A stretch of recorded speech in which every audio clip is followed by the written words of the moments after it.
Out to see if the walls were black enough and if it had a nice vibe to record in, listen to some examples, and set up an appointment for 4 days later for them to come in and do a 3-song demo. And I was excited because I needed to go to Seattle for a party and needed some money for my plane fare and spending over there. Contrary to rumour, finding funds for even this cheap demo is not easy for the Strokes. I charged $200 a day for 3 days, so that's $600 for the first demo, which I thought would just help them get from the smallest club in New York to the next sized up one down the street. I never thought it was going to be a record.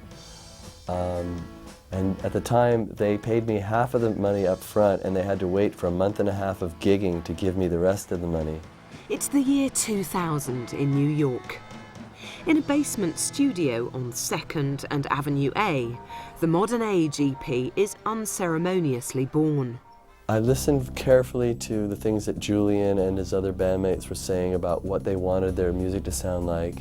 What formed in my mind is to try to do something as live as possible, something completely filled with energy and completely explosive, where sounds were bleeding, guitars would wind up in the drum mics, and drums would be all over the voices. And I even had this idea to try to have Julian singing through a very bad-sounding speaker in the middle of the room while all the instruments were playing, which is usually something that's never done in the studio because it's hard to get a control of a voice when the whole band is so loud with their amps. So we set this thing up, and he was singing through a terrible little keyboard speaker, and the band was bashing away. And I had 8 microphones to capture all of this madness. There were some people in the band that I felt a kinship to their personalities and liked, and other people, such as their singer Julian, I just didn't know what he was even doing in the band because everyone else seemed to be really excited, getting ready for a recording session and putting their gear together. And this young man just came into my studio and sat against a wall and started drinking beers and not really doing much or saying much or adding much to the conversation. I thought maybe he's just a friend of theirs, just watching. I didn't really know what his role was in the band.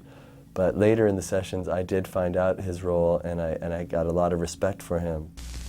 The Modern Age does enough to secure an invite onto the area's hippest alternative radio station. Cherry Blossom Clinic, and yes, I'm Terry on the Cherry Blossom Clinic, heard here every Saturday afternoon from 3 to 6 p.m. here on the freeform station of the nation, the Fun 91 WFMU. And I was really excited when I got the Strokes little EP because it was this really good, basic guitar and drums, rock and roll, 70s influence, punk influence. Great singing, great playing, and I was like, I have to have these guys on. All right, this is the performance space where the Strokes played their first live radio gig. And you can see it's it's kind of small. Across this window here is where the engineer and the DJ is. And then we talk to them back and forth. We usually book out for 4 hours. They were here for the whole 4 hours, yeah. They were really particular about the sound. In the case of the Strokes, they already had a handler of sorts when they were down here. So, he was here in the control room where we're sitting now, and the band was on the other side of the glass. By a wonderful chance, I twiddled some knobs and did the sound check, and when they were done, their stage manager said that was fantastic, that the vocals were great. What did I do? It was right on the mark. And then the band came in to listen back to the recording of the sound check and felt that the vocals were terrible. What had you done to the vocals? It was just the worst thing ever. I think there's only 1 or 2 other bands that I've ever had on that they instantly, you could tell that they were going to be stars. You couldn't tell it from the EP, but just from the way they were very specific and particular about their sound, and the way they were completely poised for success. It was amazing. Despite the month-long residency at the Mercury Lounge and a sellout night at the Bowery Ballroom, American labels aren't ready for or interested in the Strokes.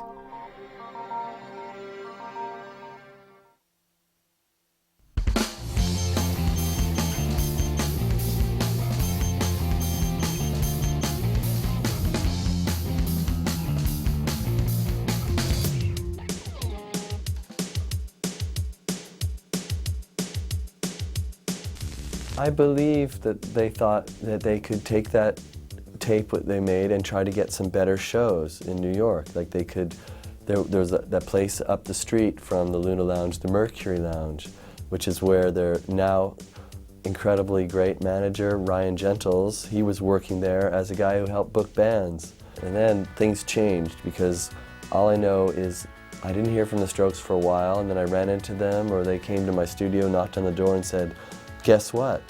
Our little demo was signed to Rough Trade, and NME picked it to be Single of the Week. Less than 6 months after we did the show here with them, they were doing the residency at Mercury Lounge. And then that was pretty much it. And then they were gone to Europe. James Endicott, the ginger-headed A&R head of Rough Trade, listened to it half a time and then called down Jeff Travis, the head of Rough Trade, said, you gotta hear this music. They both listened to it together one time, looked at each other, nodded their heads, and signed the band. It wasn't until they broke in England that people took notice over here, which seems to be a way a lot of things happen for New York bands today. They have to break overseas first. I think that the British press, I think we're really talking about a couple of magazines or newspapers, and a lot of people read them, so they have a lot of power. One day, Julian came up to me and he was rather drunk, and they just performed an incredible show. And he gave me a hug and he kissed me on the cheek and he looked at me rather drunk and he said, don't you thank God that our music is doing so well right now? And I said, yes, Julian, that's awesome.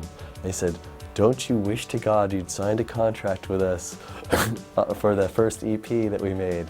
And I said, no! And I was really hurt. I thought, that is so mean for him to say. I don't know if he remembers saying that, but it was a funny moment in the history of Julian and Gordon.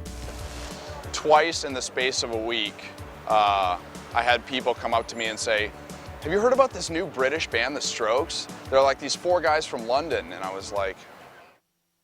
After they sign the Rough Trade deal, the boys are whisked to Europe, where they play to packed crowds at small venues.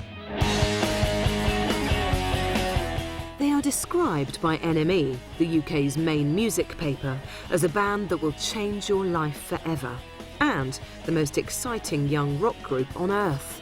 Isn't that sort of the same with Interpol and the Yeah Yeah Yeahs? I guess not to the same degree, but it's sort of the same with those two and the Rapture.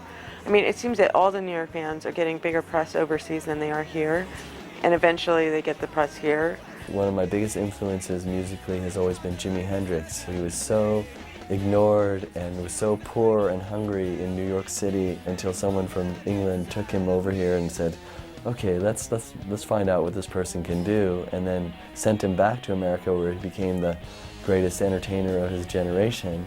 And the same kind of historical, geographical swap is going on. It's like they're like an American band doing a British band doing an American band. They seem American in a British studied way, if that makes sense. Like they have like these perfect outfits that are all like perfectly done, and like their music is very tight and short and well like constructed. You know, it shows too how you know, how ridiculous New Yorkers and how ridiculous Londoners are. You know, because all the kids in New York are reading NME, and I feel like all the kids in London are reading like Spin and Rolling Stone and stuff like that. So like, we don't trust our own instincts, but we like, you know.